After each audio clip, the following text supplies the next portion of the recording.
Hello, my name's Julian Pearce. I'm Head of Department of Allied Health Professions here at the University of Southampton. Allied Health Professions Department is physio, OT, podiatry and healthcare science, but my background is physiotherapy and I'm one of the physiotherapy lecturers here.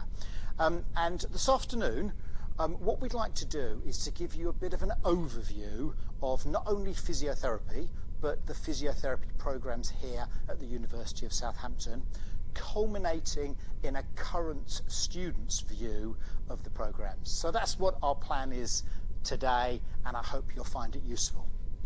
So as I say, physiotherapy is a broad profession with lots of specialities, and what I'm going to try and do is give you an overview of some of those areas in this presentation now. So, physiotherapy, first of all, you'll know this because you've looked into it. It's a science-based profession. So, I've got to be honest with you, there is a lot of anatomy and physiology and pathology within the courses. So, I can't get away from it. There's lots of hard science and there is an expectation that you can function within those requirements. What do we do?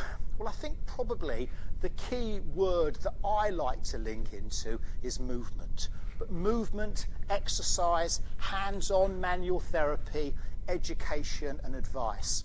These are all things that we offer within physiotherapy and the things that you will be required to essentially provide as you move through your physiotherapy course. What we ultimately aim to do is to try and optimise people's quality of life. And I use the word optimise carefully because while we would like to restore everybody to full fitness, the reality of that is not always possible. So within the constraints of what's going on, we want to maintain and improve people's ability and people's function. Quality of life and a whole person approach. Now I'm going to say something now that's a little bit controversial, but I'm going to say it all the same. If a physiotherapist was treating a patient with chronic pain and they chose to totally ignore the psychosocial elements of that person's pain, then I would have a major problem with that. So I just really want to get across to you the fact that it's a holistic, a whole person approach is what physiotherapy is about, and certainly what we would train you to do here at the University of Southampton. So we want you to be able to enable your patients to have the best quality of life. We want them to be able to move well. We want them to be able to function, whether that be climbing mountains, going to work, playing with children, or being able to feed yourself and undertake activities of daily living, ADL activities, as you get older. Right, let's think about what conditions predominantly physios treat. And let's head into the middle one first of all, because to be fair, that's what most people know about. Most people understand about sports, about outpatients, about back pain. So I'm not going to spend a lot of time talking about that. But that's one major aspect of physiotherapy. Another major aspect of physiotherapy is neurology. And I think somebody who's done a lot for actually pushing the requirement for neurophysio is Andrew Marr. And if you Google Andrew Marr on physiotherapy, you'll see he makes a very strong case for the fact that neurophysiotherapy needs to be much more available. He had quite a significant stroke that left him with a degree of impairment, and it's been quite interesting, or it's quite interesting to listen to him and to see what he writes about essentially still requiring ongoing physiotherapy. So neurophysiotherapy, major component of what we do. And then finally, probably the least well known is what we would call cardiovascular and respiratory physiotherapy. And never has this been more at the fore than where we've been in the last 18 months. So essentially, if we think across those areas, we're looking at the standard musculoskeletal, we're looking at neurology, and then we're looking at respiratory. Predominantly, can we improve people's respiratory function? Physios would work very closely with people in ITU.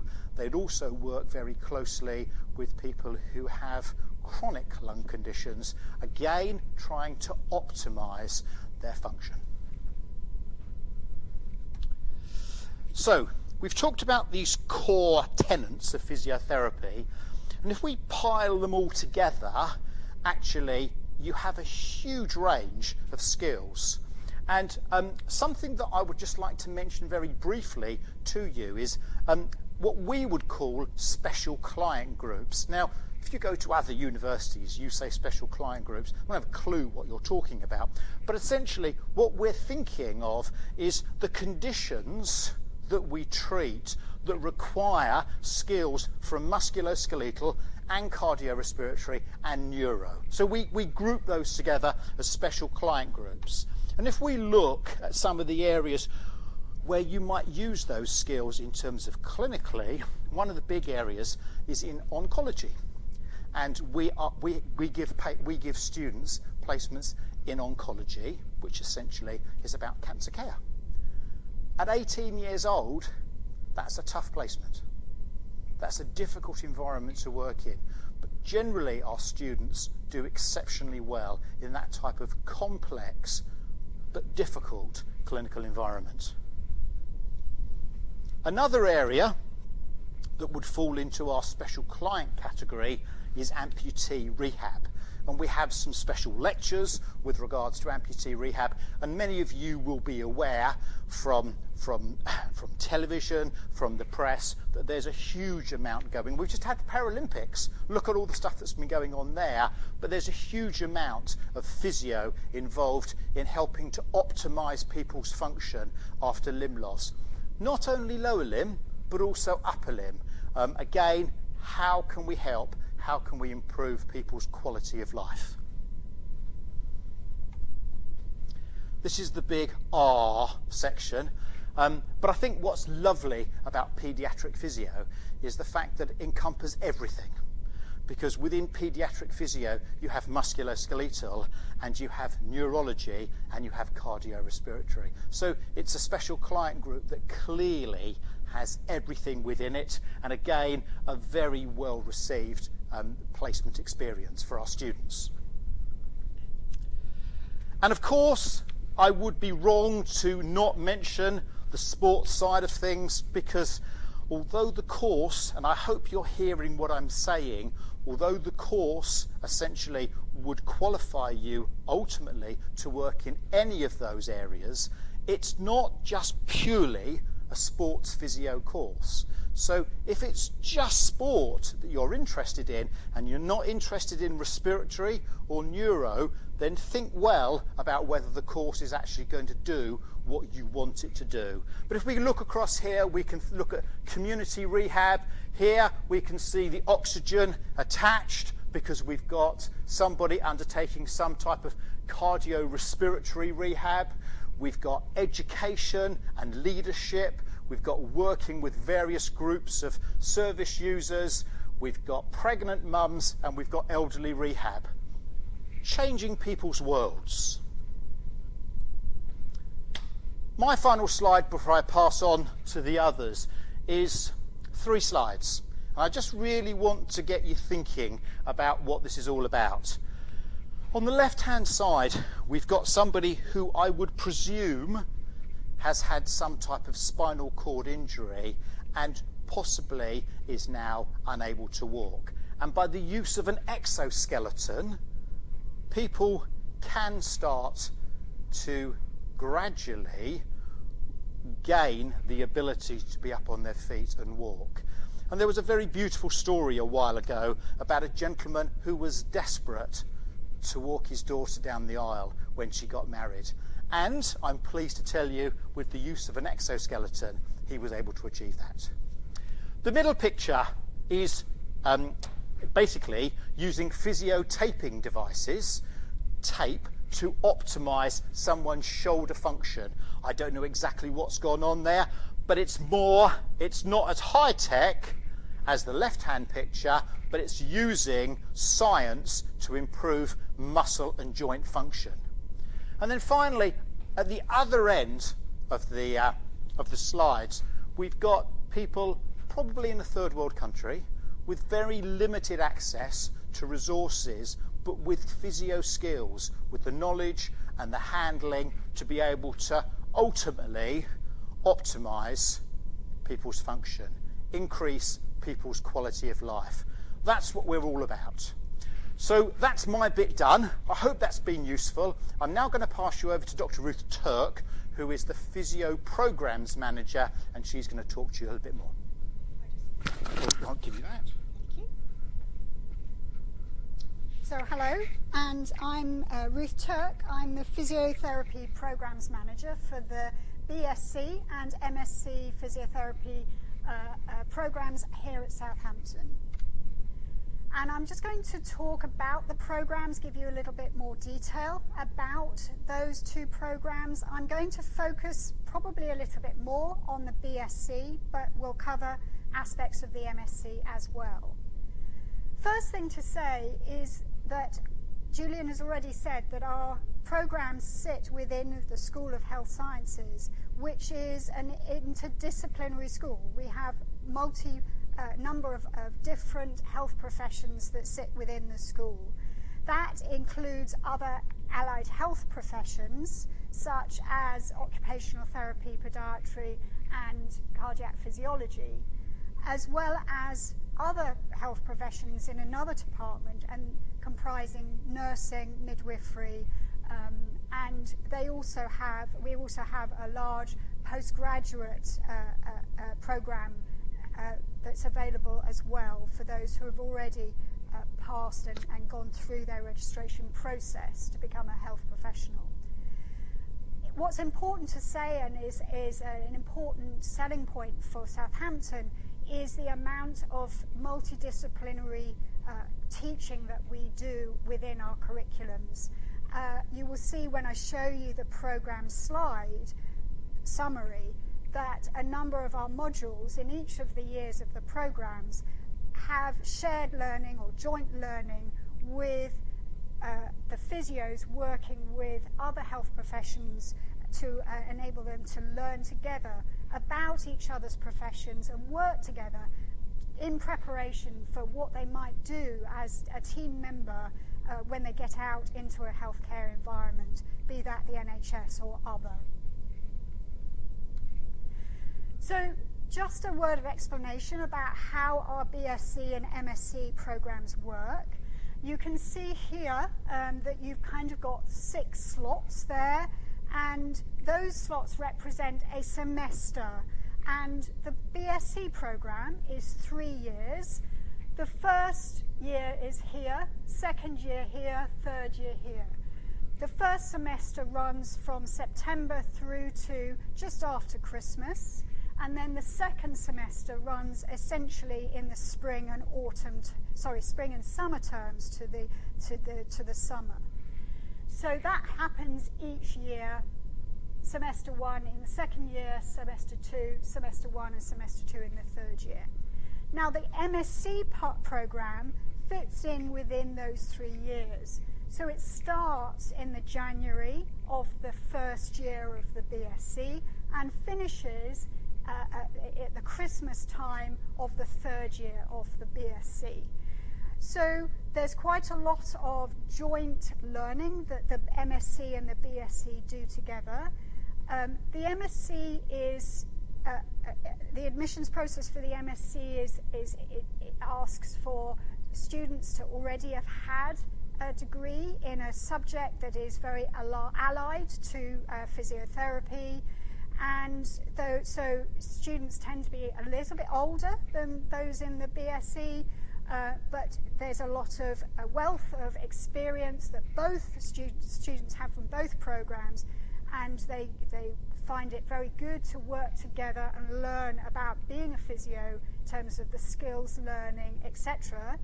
The MSc has additional academic content that brings them up to the MSc level, especially the dissertation that they do, which is at MSc level, and there's a requirement of much more independent research work that they do for that.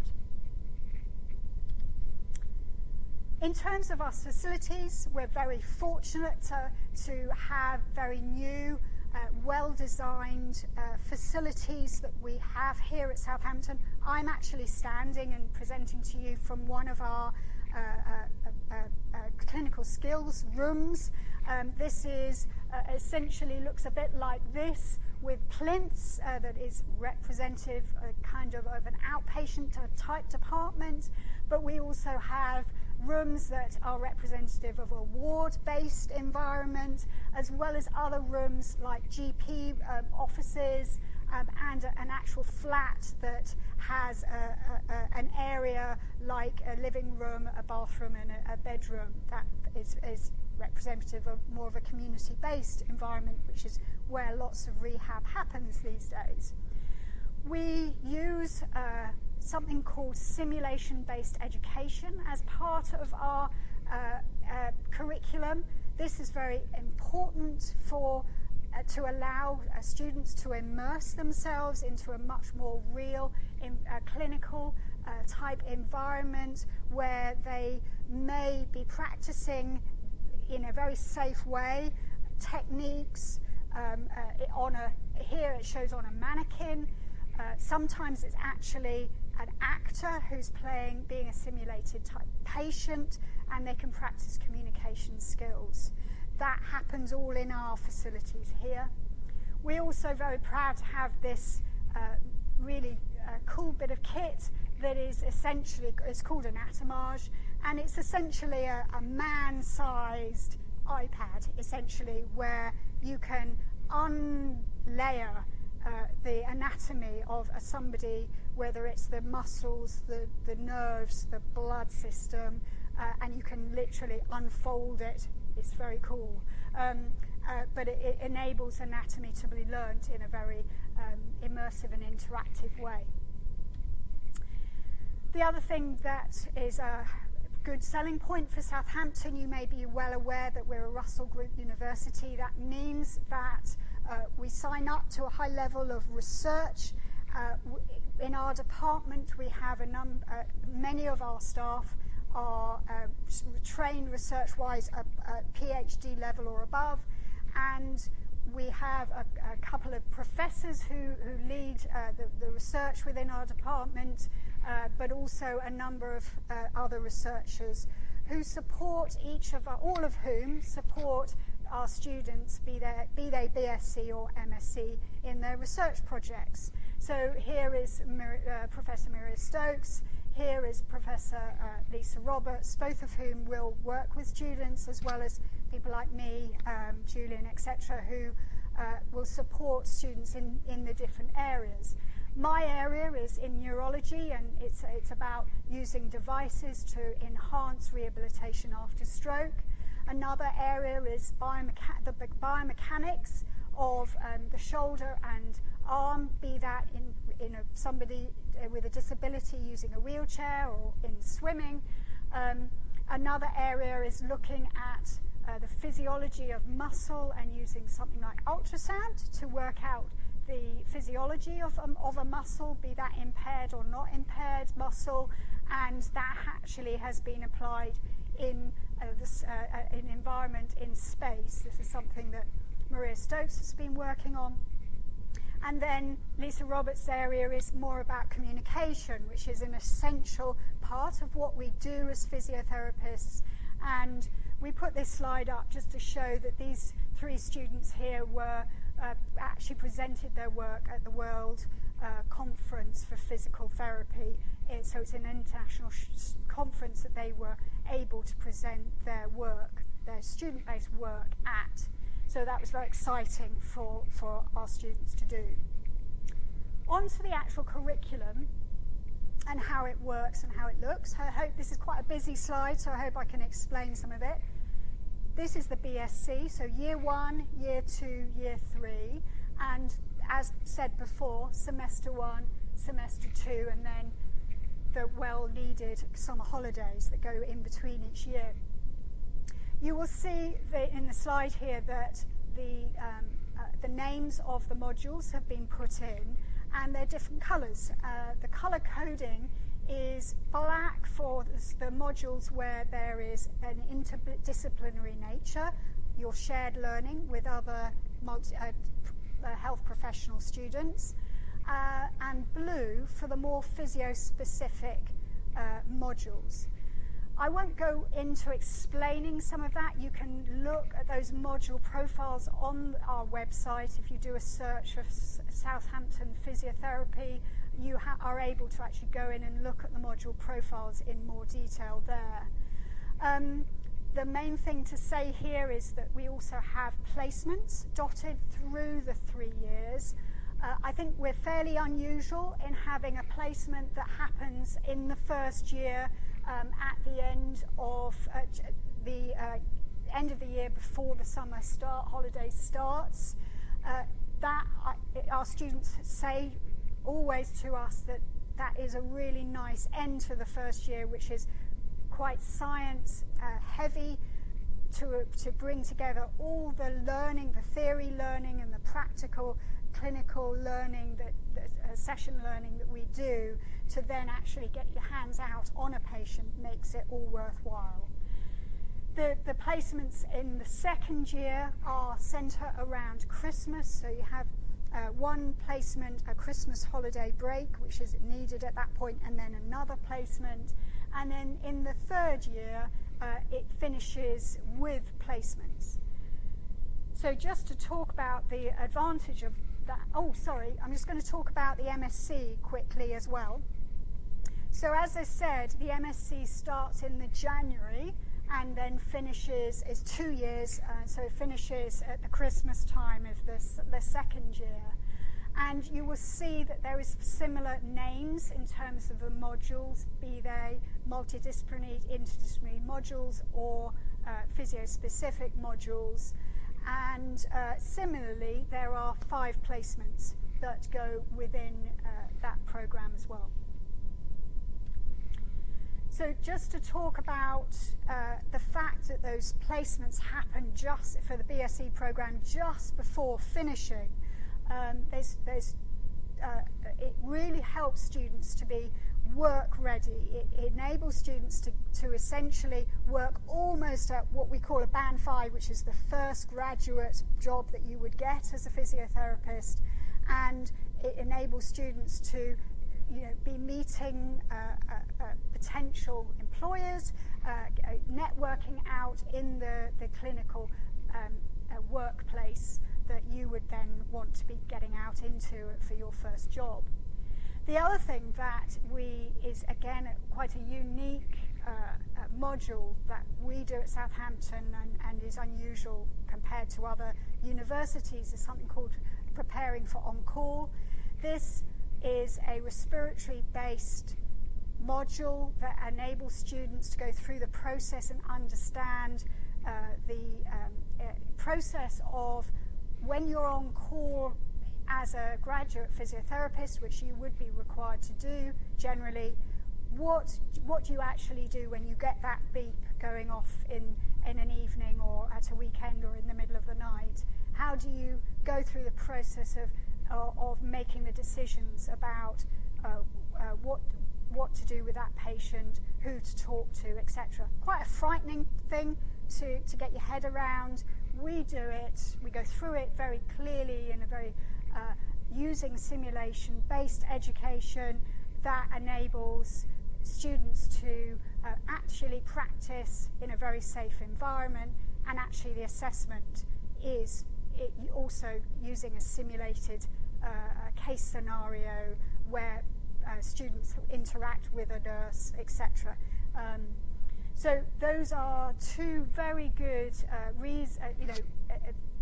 modules that enable students to really be very work ready. The other thing is that we have some choice in the third year for the BSc students. There's 2 modules that run concurrently. One is called the pain module. Pain is something that encompasses all the areas of physiotherapy, be it MSK or neuro or CVR or other areas. And in this module, you're able to go in much more in depth as to the pathophysiology around pain and pain management, be that the more traditional medicine approach or less traditional, other complementary approaches. And the other, almost at the other end of the scale, there's a choice module which is called the professional development module, and enables students to look at an area of clinical practice that is particularly interesting to them, go and perhaps visit the areas, the clinical area that they're interested in, look at the research in that area, and produce a piece of work alongside a mentor, one of us in the program team, to coach them along that process and produce a piece of work which is assessed at the same level as this sort of module would be, but it allows students to be much more open and free about what they want to learn about. So our approach to learning, I think you will see from our curriculum, is that we have theory sessions and we have practice sessions, and even within the academic, and then we've got clinical placement modules. So within the academic modules, very much theory informs practice, but practice informs theory. And so we're very aware that people have very different learning styles. So we use a big variety of learning approaches within what we do. There is, of course, the very more traditional lecture type approaches that we use, but more and more we're using, coming away from a more didactic approach and using things like discussion sessions, seminars, group learning, and of course the practical sessions where students learn particular skills and practice on each other. And then, of course, the fundamental work of the learning that happens within the clinical placements. Much of what you do at BSc level and even more at MSc level is self-directed learning. So you need to be aware of that step up into doing that at degree level and at MSc level. Similar, our approach to assessment is a variety of assessments, because people do well in different ways of being assessed as well. And so we have some assessments that require a written, some exams that happen in the first year, but then much of what happens is essay type things. You can produce posters, and obviously with the research that is done, the dissertation is a research paper, has a research proposal that comes before that. Then there are a number of practical exams as well. We have presentations that are done and questions that are asked following the presentations, and then actual practical or clinical skills exams where a student might perform to an examiner with a model as to what they would do and talk to a patient, but it's actually one of our students acting as a model. You are also assessed on your clinical placements, as they are actually a module part of the programme as well, and you are assessed by the supervisor that you would have on your placement.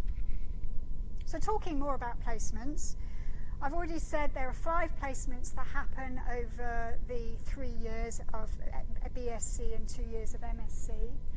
The students gain a range of experience that encompasses the acute area, the subacute area, which may involve more rehabilitation type wards, a community environment, and then outpatients, which is literally where patients come in and are seen in a clinic type environment. That may be musculoskeletal, it could be other areas.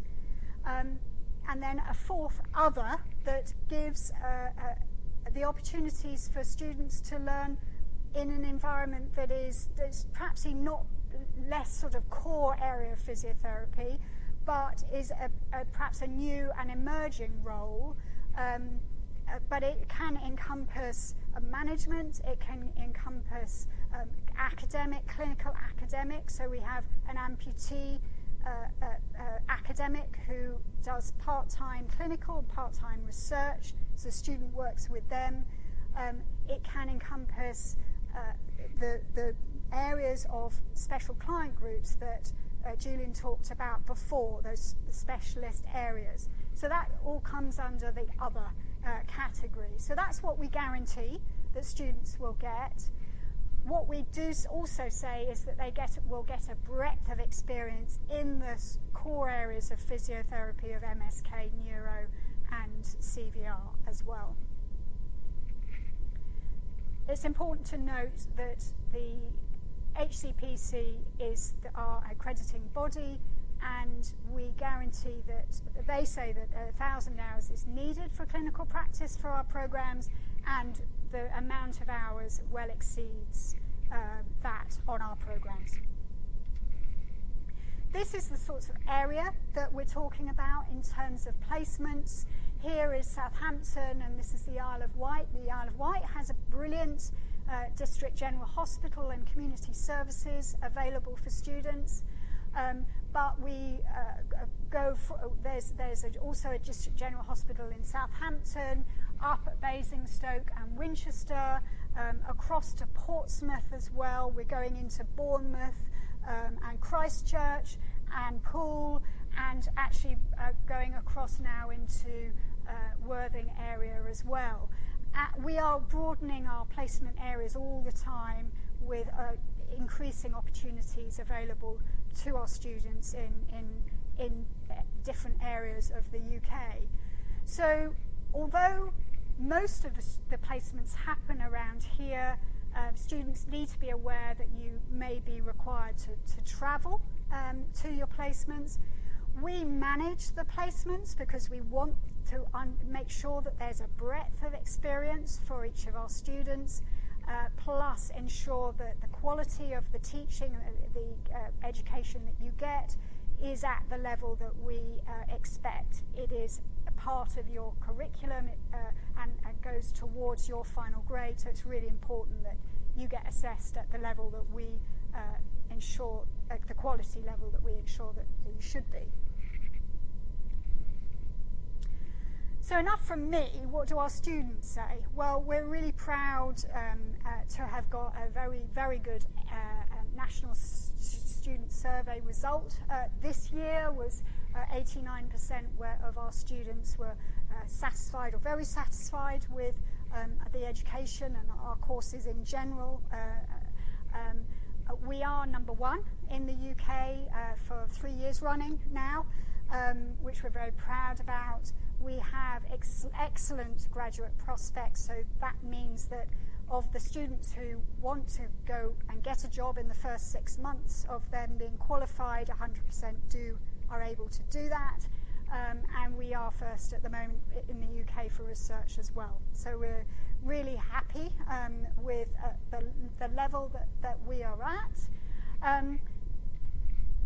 What do we want from you?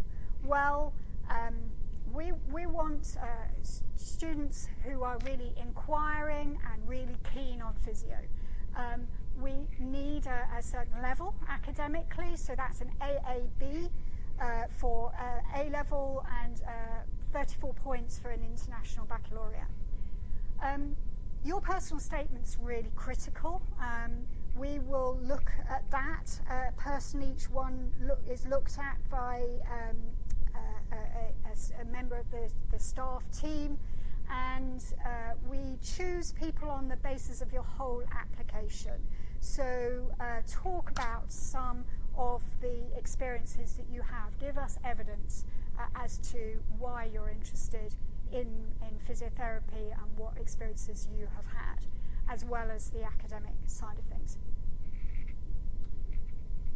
And now I'm going to pass you over to Chris Pugh, who is one of our third year BSc students, who is going to give his point of view, his experiences of being a student here at Southampton. Over to you, Chris. Thank you very much. Thank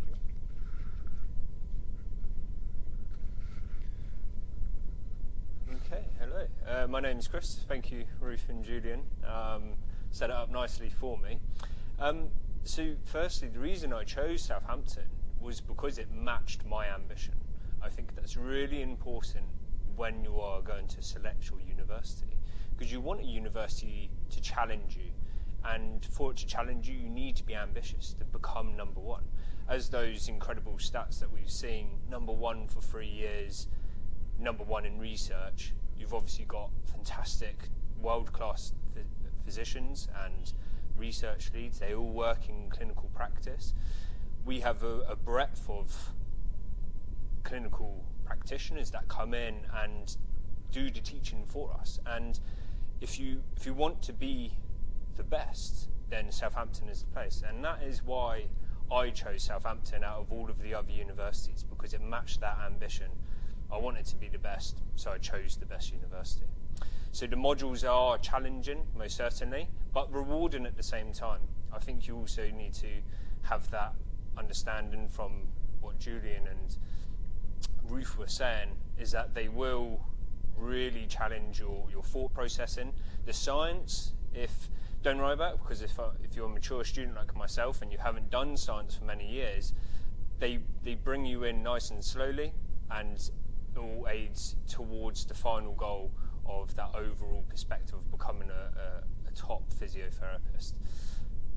You will work within other multidisciplines, so we had projects with working with nurses, midwives, OTs, and that's really important, the whole MDT perspective, or multidisciplinary teams, which you will be working in hospitals or other clinical practices that you will eventually, when you qualify, you'll be working in. So it's really important to make sure that you understand other professions that are going on. Placements are superb. I've really enjoyed all of my placements. I think they're really good, that all of the theory that you learn in here, you can then take into that clinical environment and show what you know, show that you've learned, and show that you're willing to learn more. Let them teach you, most certainly, but also at the same time you want to take responsibility, and you want to show them that you are aware of what physiotherapy does, and that you can be the most professional you can in that setting. Within Southampton, it is a lovely city. Today is 28 degrees, it's fantastic outside. You have the Common, which is just across, and it's wonderful over there, so when you get a bit of spare time from your studies, you can go over there, or with your other fellow cohortians, you can go and have a nice afternoon over there. If you're staying in halls, so again, within Southampton, we have a lot of halls around here, which I'm sure most of you will end up staying in. They're also brilliant, because you get to bring in new friends, you get to build that foundation within Southampton. Obviously, you'll have friends within physiotherapy, but it's also important to have friends outside of it as well, and really build a nice life, student life, I suppose, or if you continue to live in Southampton, you'll have them with you as well. Again, if you're a mature student, no need to worry, because I do believe there are halls here as well, and we've had a few of my pals have stayed in halls, and they've really enjoyed it, got to know other mature students. So if you are a mature student, do not panic, it is fine, there are plenty of us, and we're all willing to help. And when you are within where we are now in the skills room, everyone is willing to chip in. Some people have really good strengths in areas, others have opportunities. So the people with the strengths will always help the people with those opportunities, and that's really important. Everyone's got a different background, and it's lovely to come into it. As I said, you've got top lecturers. So it is a very, very good environment to learn. Southampton, as I was saying, has got the common. You've got a lovely city as well. So I'm sure there's a few of you that like the parties. So you've got Bedford Place, you've got Portswood, got some, clubs there, some bars. Or if you fancied, if you had your family come down or friends visiting, you've got West Quay and lots of shopping there, and restaurants. And if you fancy a day trip on the weekend when you have a bit of time off, we're on the border of the New Forest, and it is spectacular down there. Not too far away from the beach either. So really good opportunities to try and get a bit of downtime, which is, again, really important because it is a full-on course, as I was saying. It is challenging, very rewarding, and if you have that ambition, then you will strive to be the best physiotherapist. And overall, I do think, if, as I said, Julian and Ruth, everything is in place for you to come and achieve the best. And I think, if I'm honest with you, that is all I have to say. Thank you for listening to me. Thank you very much. So I will just say that thank you very much for listening. As I say, there's much more information on the website in terms of our program specification, in terms of the modules there. Please do come to an open day. There will be students and staff available to answer any questions, be that an in-person open day or a virtual open day. We're a very friendly bunch. We'd love to see you there. Okay, thanks for your time. Bye.